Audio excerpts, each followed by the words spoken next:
नमस्कार। आज हम पढ़ रहे हैं पांडे बेचन शर्मा उग्र की कहानी साधु और असाधु। उग्र जी हिंदी के श्रेष्ठ नाटककार, औपन्यासिक, कहानी लेखक और कवि हैं। आपका गद्य हिंदी में विशेष स्थान रखता है। उसमें उमंग, सरलता और स्वाभाविकता का अपूर्व सामंजस्य है। शब्द चित्र बहुत मनोहर होते हैं। भाषा में उर्दू शब्दों और मुहावरों का प्रयोग बहुत सुंदर होता है। संस्कृत शब्दों की मधुर पदावली एक बार सुनने पर कानों में गूंजा करती है। यथासंभव आप कोई भी बात इस सुसंस्कृत ढंग से कहते हैं कि शीघ्र ही समझ में आ जाए। भाषा प्रवाह देखते ही बनता है। लेखन शैली प्रभावोत्पादक होती है। इस कहानी में साधुता और असाधुता का विश्लेषण किया गया है, जो प्रत्येक पाठक के लिए विचार करने का विषय है। सुधा संपादक। साधु गंगादास और असाधु गूदड़ ग्वाले में कोई चाहे तो कह सकता है कि खासा दोस्ताना था। साधु लक्ष्मीपुर कस्बे के बाहर रहता था, एक छोटी सी कोई आध बीघे की आमों की बगिया में, और असाधु गूदड़ ग्वाला रहता था कस्बे के अंदर मक्खनपुर नामक अहीरों के मोहल्ले में। गंगादास और गूदड़ यद्यपि हमारी कहानी के समय क्रमशः 40 और 35 वर्ष के थे, मगर थे वे एक दूसरे के बचपन के लंगोटिया यार। साधु और बदमाश की बचपन की दोस्ती यूँ संभव हो सकी कि गंगादास के गुरु श्री गोविंद दास जी छोटे मगर मठकारी साधु थे। अपने तप और प्रभाव ही से उन्होंने उस आधे बीघे की रसाल बगिया को लक्ष्मीपुर के एक जमींदार द्वारा प्राप्त किया था। दूसरे जमींदार ने गोविंद दास जी के आदेश अनुसार उसमें राम मंदिर बनवा दिया। सारे कस्बे के चंदे से बगिया में पक्की जगत का एक कुआं भी तैयार कराया गया, और जब तक गोविंद दास जी हष्ट पुष्ट थे, उसी बगिया में परम संतुष्ट रहते थे। लेकिन जब उन्होंने स्वयं पर दुर्बलताओं का दबाव पड़ते पाया, तब किसी ऐसे व्यक्ति के लिए चिंतित हो उठे जो उनके बाद भाव और भक्ति से भगवान की पूजा और सेवा करता रहे। लक्ष्मीपुर के भक्तों ने सलाह दी कि वह किसी कुलीन को अपना शिष्य बना ले। यही उन्होंने मन ही मन निश्चय भी किया, लेकिन बीच में गंगादास टपक पड़े, जिन्हें विधवा माता जन्म लेते ही लेकर नदी में बहाने जा रही थी। गंगादास को उसकी माता से मांग लाकर गोविंददास ने गंगादास बनाया, पाला पोसा, बड़ा किया, लिखाया और पढ़ाया भी। गुरु गोविंददास ने अपने शिष्य के चरित्र पर भी भरपूर ध्यान रखा था। संयम, यम, नियम, व्रत, उपवास और कठोर ब्रह्मचर्य में बांध बांध कर गुरु ने आखिरकार चेले को साधु बना ही डाला। गोविंद दास जी जब बैकुंठवासी हुए, उस वक्त उनके शिष्य गंगादास जी 25 वर्ष के पूरे पचहत्ते जवान थे। कस्बे के सैकड़ों पंडित विद्वानों से जान पहचान होने पर भी गंगादास का सबसे बड़ा मित्र था ग्वाला गूदड़, बाल मित्र। क्योंकि गूदड़ का बाप मंदिर की गाय दूहने जब आता, तब उसको अक्सर संग लाता था। गौशाला साफ करने, गायों को नहलाने, पानी भरने में गूदड़ के बाप को कई घंटे लगते, और अक्सर कई घंटे गूदड़ और गंगादास साथ ही साथ बिताते, खेलते हंसते, दोनों यह भूलकर कि एक साधु का चेला है और दूसरा साधारण बालक। यूँ ही दिन बीते, हफ्ते, महीने और बरसों बीते। गंगादास बच्चे से बड़े हुए और फिर हुए साधु से महंत, मगर गूदड़ ग्वाला और साधु गंगादास का प्रेम दिन दूना और रात चौगुना ही बढ़ता रहा। यद्यपि पिछले कांटे गूदड़ लक्ष्मीपुर में बुरी तरह बदनाम हो गया था। लोगों का ख्याल था कि वही चोरों का सरगना है, चोरी करता है। और इस तरह हासिल चीज़ों को इस सूबे से उस सूबे में भिजवाया करता है। गंगादास को पुराने पंडितों ने हितोपदेश भी दिए, फिर भी दोनों की मैत्री ठंडी ना पड़ी, दिनों दिन गर्माती ही गई। लोग आश्चर्य आखिर कहने लगे, लुटेरे का मित्र यह साधु क्यों है और हठपूर्वक रहना चाहता है? क्या गूदड़ की कमाई में गंगादास का भी भाग होता है? तो क्या साधु गंगादास इतना गिरा हुआ है? ऐसा तो नहीं। बातचीत से, रंग ढंग से ऐसा तो नहीं मालूम पड़ता।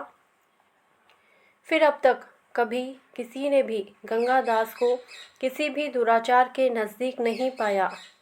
एक ब एक साधु को हल्का सोचने में लोग मन ही मन सिहरते थे, मगर गूदड़ की असाधुता के प्रमाण भी कम नहीं। नवगढ़ी के डाके में कितनों ने गूदड़ को साफ पहचाना, मगर जकड़ उसे कभी कोई न पाया। पब्लिक तो पब्लिक, पुलिस तक बदमाश गूदड़ के मारे तो नाकों दम हो रहा है।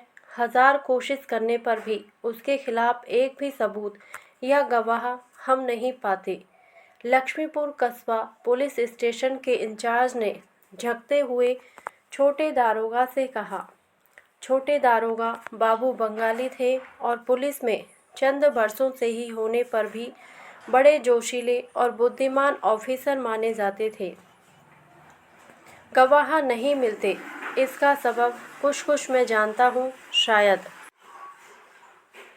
क्या आप जानते हैं? बड़े दारोगा ने दरियाफ्त किया। मैं समझता हूँ महंत गंगादास का दोस्त होने की वजह से कस्बे के लोग गूदड़ के खिलाफ गवाही देने नहीं आते, क्योंकि महंत गंगादास चाल चलन के बहुत ही अच्छे साधु हैं। उनका स्नेह पात्र या मित्र लुटेरा भी हो सकता है। लक्ष्मीपुर का कोई भी ऐसा विश्वास नहीं कर सकता। आप तो गंगादास की बगिया में अक्सर जाते हैं। आप ही ने कहा था ना कि वहाँ के कुएं का पानी स्वास्थ्य देने वाला और रासायनिक द्रव्यों से दिव्य है। आप पूछते क्यों नहीं गंगादास से कि उसकी किस खूबी पर खुश हो उन्होंने उसे अपना सहचर बनाया है? यह बाबा भी नहीं जनाब, छोटे दारोगा ने प्रार्थना भरे स्वर में कहा। गंगादास पर शक लाना दूध को ताड़ी समझ लेना होगा। फिर बाईं हथेली पर दाहिना घूंसा मार बड़े दारोगा ने कहा, फिर गंगादास ऐसे शातिर बदमाश का साथी क्यों है? आप नहीं जानते बाबूजी, बड़े दारोगा ने अनुभवजन्य रोष दिखाया। आप अभी 4 ही साल से पुलिस में हैं। ये बाबे, मैं कहता हूँ ये बाबे 100 में 125 पाजी होते हैं। बने ढोंगी ठग, जे ताकहीं पर धन पर दारा। मेरी कुछ और ही राय है, छोटे बाबू ने अपने अफसर की तरफ गंभीरता से देखकर कहा। मैं समझता हूँ गंगादास को गूदड़ का जीवन पसंद आता है, मोहक मालूम पड़ता है। क्यों? मैं समझता हूँ बचपन से ही कठोर व्रत, संयम, नियमों का पालन करते करते उक्त सभी अच्छे गुणों से गंगादास का मन खट्टा सा हो गया। मुझे तो अक्सर डर क्या छोटे बाबू? मैं अक्सर गंगादास से बातें करने के बाद इस चिंता में पड़ जाता हूँ कि क्या यह शख्स जिस जगह पर है वहाँ खुश है? क्या वैराग्य, ब्रह्मचर्य और व्रत पूजन का जीवन इसे पसंद है या क्या? या जिसने बचपन में गुरु के डर से गली में खेलना बंद कर बराबर माला फेरने का अभ्यास किया, जवानी में माशुकों की गली की खाक छानने की जगह राम रज से मूड मारा, वही जबरदस्ती वह तन से साधु होकर भी मन ही मन अधूरा ही रहा। मैं जो गंगादास की जगह होता तो कभी का बगिया और कमंडलू बेचकर एक बार संसार का दूसरा पहलू भी देखता और तब अपने को पूर्ण मनुष्य से साधु को बहुत कम समझता।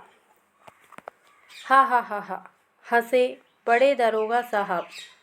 छोटे बाबू की बातें होती हैं दूर की, पते की, जिन्हें कहते हैं अंग्रेज़ी ज़बान में, हाँ, साइकोलॉजिकल बातें। खैर, इस गूदड़ को अब आप ही संभालिए। मुझे पूरी उम्मीद है बदमाश को सप्रमाण गिरफ्तार ना कर सकने की कमजोरी पर ऊपर के ऑफिसर नाराज हैं और तबादले का डर सिर पर सरासर नाच रहा है। जो कि ईमानदार आदमी को तबादले से घबराना नहीं चाहिए, लेकिन हम तो बदले जाएंगे नालायक बनाकर। ऐसा ना होने पाए छोटे बाबू। गूदड़ का केस आप ही संभालिए। गूदड़ भाई, गंगादास ने मंदिर के बरामदे में बैठे बैठे पूछा। पुलिस बुरी तरह तुम्हारे पीछे है, यह तुम जानते हो? जानता हूँ महाराज, मित्र होने पर भी नम्रता से गूदड़ ने कहा। लेकिन आपकी कृपा से कच्ची गोलियां गूदड़ ने नहीं खेली हैं। लूटपाट के हर एक मौके पर मैं नहीं रहता, मेरे साथी लोग रहते हैं। मैं स्वयं किसी औरत के पास या डाका डालने जब जाता हूँ, तब एक खास तरह के यंत्र से लैस होकर जाता हूँ। यंत्र? आश्चर्य से मुंह फैलाकर गंगादास ने अहीर गूदड़ से पूछा। क्या स्त्री गमन और डाके के लिए भी यंत्र मंत्र होते हैं? क्या है तुम्हारे पास? मेरे पास? गूदड़ ने धीरे से जवाब दिया। 2 टके बराबर तांबे के सिक्के हैं, उन पर कुछ मंत्र सा खुदा है। ताज्जुब। साधु ने फिर पूछा, कैसे काम में लाते हो? जरा सुनो। स्त्री संग के लिए खास यंत्र को कमर में बांधा जाता है, डाकों में रक्षा के लिए मुंह में रखा जाता है। सब विश्वास की बातें हैं। इसे मुंह में रखकर 50 बार मैं यारों के साथ काम पर गया और बेदाग हर बार बचकर आया। यहाँ तक कि पुलिस हैरान है। अब भले ही दुनिया इन यंत्रों पर एतवार ना लाए, मगर मैं तो पूरा भरोसा करता हूँ। मैंने भी पुलिस वालों से तुम्हारी तारीफ सुनी है। ठीक है महाराज, जरा उदासी से गूदड़ बोला। सब ठीक है, मगर ना जाने क्या नहीं ठीक है, जिसे दिल से महसूस करने पर भी बतलाया नहीं जा सकता। मैं, आप विश्वास मानिए, इस जीवन से ऊब उठा हूँ। क्या? हैरान गंगादास ने पूछा। तुम्हारा जीवन क्रम मुझे तो बहुत ही आकर्षक मालूम पड़ता है। सुना है कई सुंदरियां तुम्हारे वश में हैं।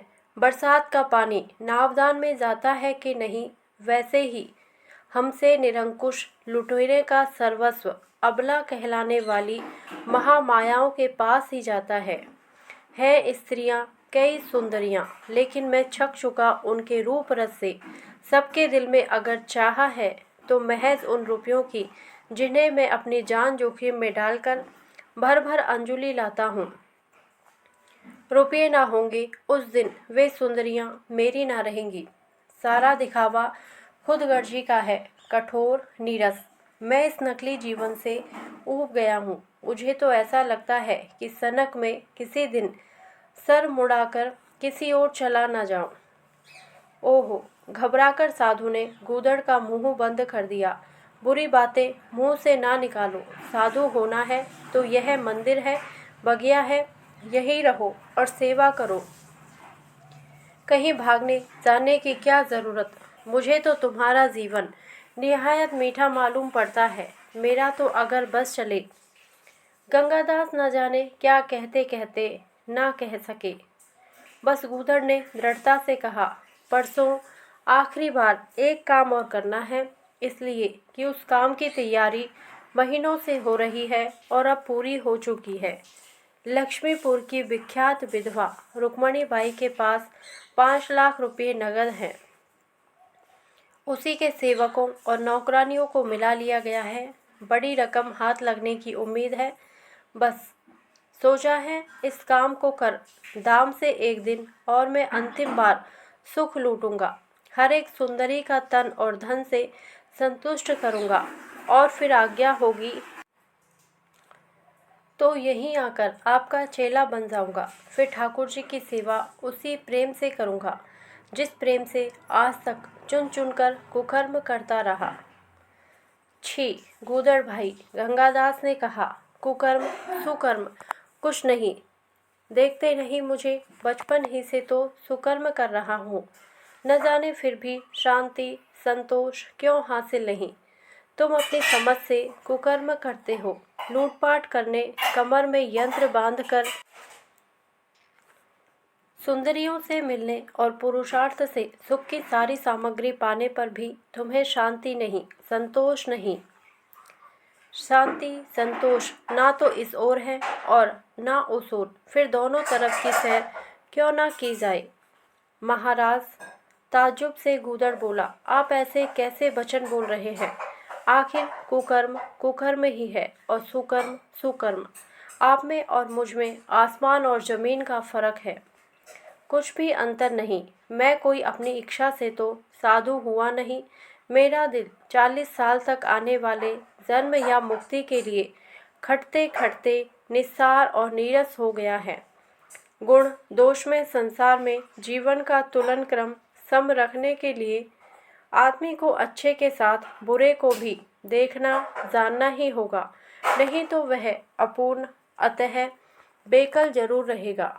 तुम बुरा देख लेने के बाद कैसे अब भले ही तरफ बढ़ रहे हो, पूर्ण बनने की अनजान इच्छा से, वैसे ही गंगादास की पूर्णता के लिए अभी ज़रूरत है।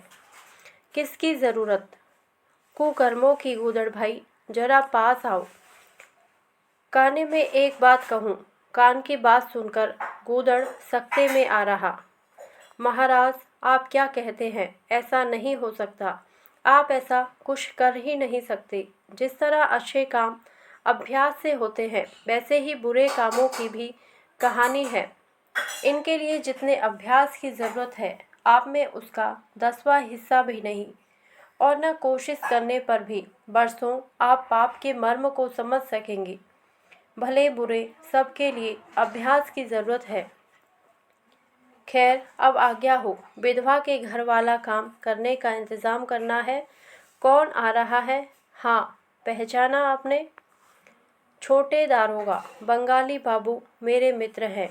मैं जाऊं? यह शक करें तो कि मेरे आते ही भागा गूदड़। करें शक बेशक, यह हमारा कुछ भी नहीं कर सकते। जैसे इन्हें अपने पुलिस होने का घमंड है, वैसे ही हमें भी पुलिस की आंखों में धूल झोंकने वाला होने का अभिमान है। आइए, सलाम छोटे बाबू। ओहो गूदड़, तेज नज़र उस पर डालकर बंगाली दारोगा ने पूछा, खैरियत तो है? आपकी दया है, गूदड़ ने खग ही की भाषा में जवाब दिया।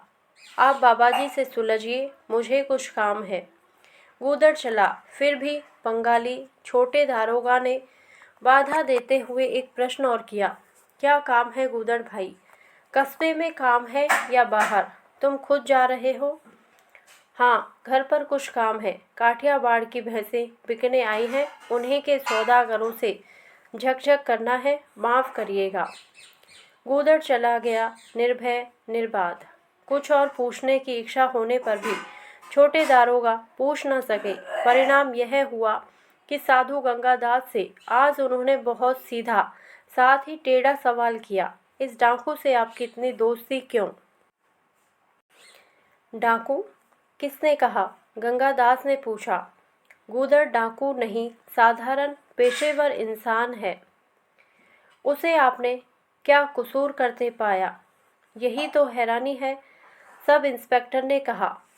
मौके पर गूदड़ कभी पकड़ा ना गया। वैसे उसके खिलाफ आतिशबाजी, डाके, जुए और जिना की गाड़ियों शिकायतें थाने की दराजों में इकट्ठी हैं। फिर भी हम उसे पकड़ नहीं सकते। हमारा ऐसा ख्याल है, आपकी वजह से गूदड़ मजबूत है। आपका दोस्त जान, आपके भक्त मुलाहजा कर जाते हैं। इसी गूदड़ के बारे में खास तौर पर आज मैं आया हूँ। इसे जल्द ही इस कानून के शिकंजे में कसेंगे, लेकिन यह काम आपकी मदद बगैर मुमकिन नहीं। कैसी मदद? आप मुझसे चाहते क्या हैं? गंगादास ने पूछा। उसे गिरफ्तार कराने में। वह तो मेरा मित्र है। वह चोर है गूदड़। किसी न किसी अर्थ में हम सभी चोर हैं। गंगादास ने दबंग आवाज में जवाब दिया। ना पकड़े जाने के कारण हमें कोई चोर नहीं कहता। इसी तरह जब तक गूदड़ पकड़ा नहीं जाता उसे चोर कहना ठीक नहीं। आप तो कानून जानते हैं। ठीक है, अफसोस, आप बिल्कुल ठीक कह रहे हैं, मगर यह अफसोस टिकाऊ नहीं। हम लोग हैं पीछे गूदड़ सिंह के, जरूर पकड़ेंगे रंगे हाथों एक ना एक दिन, और वह दिन बहुत दूर नहीं। गूदड़ मेरा मित्र है। जब कभी उसके रंगे हाथ आपके चुंगल में आवेंगे, आप देखेंगे वे हाथ गंगादास के होंगे, गूदड़ के नहीं। वह तो साधु है, साधु। और आप? मैं साधुता की खाण खाते पीते खींचकर अब जरा जायका बदलने के लिए दुनिया के दूसरे तेज रंग देखने को लालायित हूँ। मैं गूदड़ भाई को बुरा आदमी नहीं मानता और न अपने को बहुत भला। रात अंधेरी और घनघोर, बरसाती वक्त कोई 12 बजेगा। पानी बरसते बरसते रुक गया था। सन्नाटा चारों ओर भयानक थी। इसी वक्त लक्ष्मीपुर कस्बे का कोई व्यक्ति गोपाल दास की बगिया की ओर जाता नजर आया। आदमी सिर से पैर तक काले लाबादे से ढका था। उसके हाथ में एक लंबा डंडा भी बिजली की चमक में साफ दिखाई पड़ता था। वह जब बगिया के निकट पहुंच गया, नजर दौड़ाकर उसने चारों ओर सतर्कता से देखा, कोई पीछे है तो नहीं। जब कोई नजर न आया तब वह बगिया के अंदर दाखिल हुआ और अब बगिया के फाटक पर 2 काली मूर्तियां पुनः नजर आई। वे दोनों आदमी पहले के साथ नहीं आए थे, बल्कि कहीं छिपे थे। अरसे से वे धीरे धीरे बातें करने लगे। गूदड़ ही तो है, जा रहा है गंगादास को प्रणाम कर आशीर्वाद लेने। गंगादास तो गंगादास, आज विष्णुदास भी गूदड़ को हमसे बचा न सकेंगे। मैं यहाँ अकेला ही काफ़ी हूँ, तुम जाओ। सारी तैयारी सही सही जगहों पर फौरन करो, मैं गूदड़ के साथ आऊँगा। एक आदमी कस्बे की तरफ लौटा, दूसरा बगिया के फाटक पर खड़ा खड़ा अंदर की बातें सुनने की चेष्टा करने लगा। मगर गूदड़ और गंगादास फाटक से काफ़ी दूरी पर बातें कर रहे थे। कुछ कुछ उत्तेजित, जो सुनाई पड़ता था अस्पष्ट। एक बार आवाज़ आई गूदड़ की, बस यह मेरा आखिरी काम, ठीक, फिर मैं बैरागी बन जाऊंगा। दूसरी बार आवाज़ आई गंगादास की, फिर नहीं, आज ही बैरागी बन जाओ। यह काम अब उसे सौंपो जो वैराग्य से ऊबकर अनुराग की तरफ लुप्त हो। वे फिर धीरे धीरे बातें करने लगे, जिन्हें बाहर का भेदिया कुछ भी सुन न सका। मगर गंगादास की आवाज़ पुनः बुलंद हुई, बस मंदिर, बगिया और ठाकुर जी की सेवा तुम संभालो। तुम्हारी सारी सुंदरियों को मैं संभाल लूँगा। मैं ऊब गया हूँ वैराग्य से। अनुराग का अर्थ समझने के पहले ही मुझे बैरागी बना दिया गया, सो ठीक नहीं हुआ। एक बार चिमटकर दुनिया सुंदरी का प्रेम रस मैं चखना चाहता हूँ। वैराग्य बहुत हो चुका। इसके बाद कोई आध घंटे तक वे दोनों आपस में उलझते रहे, लेकिन बोलते थे धीरे। आखिर वे फाटक की ओर आते मालूम पड़े। पद ध्वनि सुन गुप्त पुरुष पुनः आड़ में हो रहा। फाटक पर आ उनमें से एक ने दूसरे से कुछ कहा या पूछा, पता न चल सका। हाँ, इतनी आवाज़ सुनाई पड़ी, क्या? यंत्र के दोनों सिक्के, यह कामिनी मर्दक और यह शत्रुनाशक यंत्र। इसके बाद दोनों में से एक बगिया का फाटक बंद कर अंदर की ओर और दूसरा कस्बे की तरफ बढ़ा। तेजी से काले लबादे में लंबा डंडा साथ हाथ में वह व्यक्ति बेखटके बढ़ा चला जा रहा था, जो कि उसके जरा ही पीछे एक तगड़ा खटका लगा हुआ था। कस्बा लक्ष्मीपुर के पूर्व में गोपाल दास की बगिया थी। वह आदमी दक्षिण की ओर चला। पीछा करने वाले ने भी उसे अपनी आंखों से कभी ओझल न होने दिया। एक पुराने सूखे नाले के पास आकर डंडाधारी ने ताली बजाई, जिससे 50 आदमी चारों तरफ से निकल आए। पहले आदमी ने आज्ञा के स्वर में सबसे कहा, फौरन अपने अपने काम पर 15-15 की 3 टुकड़ियों में बंटकर विधवा के घर पर झपटो। हमें पता मिला है उसके पास कई लाख नगद है। बस हिम्मत और जीवट की ज़रूरत है। वर्षों का खर्चा एक ही घर में भरा धरा है। बहादुरों, बड़ों, लूटो और बिना एक शब्द के आज्ञा का पालन हुआ। 3 टुकड़ियों में बंटकर सब के सब कस्बे में घुस गए। थोड़ी ही देर बाद रुक्मणी बाई के मकान पर भयानक डाका पड़ा। डाकुओं के पास मशाले, टॉर्च, तलवारें और बंदूकें भी थी। डाकुओं को जैसे घर का एक एक कोना मालूम था। देखते ही देखते रुक्मणी बाई के सारे नौकरों को बांध, औरत बच्चों को एक कोठरी में बंद कर रुक्मणी बाई को डरा धमका, चाबियों का गुच्छा छीन, तिजोरियां खोल और तोड़ तोड़ कर बरसों का संचित माल डाकू लूटने लगे। इसमें उन्हें बहुत वक्त न लगा। आनन फानन में विधवा का सर्वस्व लुटकर भाग खड़े हुए, मगर अधिक दूर न गए होंगे कि सामने से पुलिस की तेज टॉर्चों का प्रकाश उनकी भयानक शक्लों पर पड़ा। वे घबराकर पीछे की तरफ भागने के इरादे से मुड़े, मगर इधर भी पुलिस की टॉर्चों का अग्निमय जमघट। देखते ही देखते पूरा गिरोह घेर लिया गया। पुलिस के जवान कोई 150 थे। एक एक डाकू के हिस्से में 3-3 काले लबादे वाले डंडाधारी को पुलिस के कई अफसरों ने जा घेरा। कहाँ भागता है बदमाश, कूदड़, ठहर। एक कदम भी आगे बढ़ा कि गोली मार दूंगा। पहचानता नहीं, मैं बंगाली सब इंस्पेक्टर हूँ, तुझ जैसे डाकुओं का काल। ओ, आप हैं बंगाली बाबू, लबादे वाले नकाब पोश ने कहा। गूदड़ के हाथ में जब तक यह यंत्र है उसे कोई पकड़ ना सकेगा। देखिए। उधर बंगाली सब इंस्पेक्टर के हाथ में यंत्रित सिक्का गया, इधर पुलिस के हाथों नकाब पोश गिरफ्तार। फाड़ डालो इसका लबादा, एक ऑफिसर ने आज्ञा दी। कई बरस से यह गूदड़ साला हाथ ही नहीं आ रहा। इसे आज नंगा कर यहीं से जूते लगाते कोतवाली ले चलो। हुक्म की देर। पुलिस के एक जवान ने इधर से लबादे को लिया, दूसरे ने उधर से, तीसरा नकाब पर झपटा। तब सबसे पहले बंगाली सब इंस्पेक्टर ने और फिर सबने देखा कि नकाब के अंदर की सूरत गूदड़ ग्वाले की नहीं, किसी और ही की है। आप? परम आश्चर्य से बंगाली सब इंस्पेक्टर ने पूछा। हाँ बंगाली बाबू, मैं ही हूँ, गंगादास। गूदड़ ग्वाला तो कभी का साधु हो गया है। साधु? हैरत से बंगाली दारोगा बोला। विश्वास नहीं होता गंगादास जी। बंगाली बाबू, मुझ में उसी भाषा में बातें करने की कृपा कीजिए जिसमें गूदड़ ग्वाले से करते। मुझे साधु अब न समझिए। अब तो मैं साधुत्व की मिठाई से ऊबकर दुनिया की खटाई का मज़ा लेने पर आमादा हूँ। देवता बदल गया बाबूजी, पूजा का प्रकार भी साथ ही बदलना चाहिए। धन्यवाद। यदि आपको यह कहानी अच्छी लगी हो तो प्लीज़ मेरे वीडियो को लाइक करें, शेयर करें और मेरे चैनल को सब्सक्राइब करें। Thank you.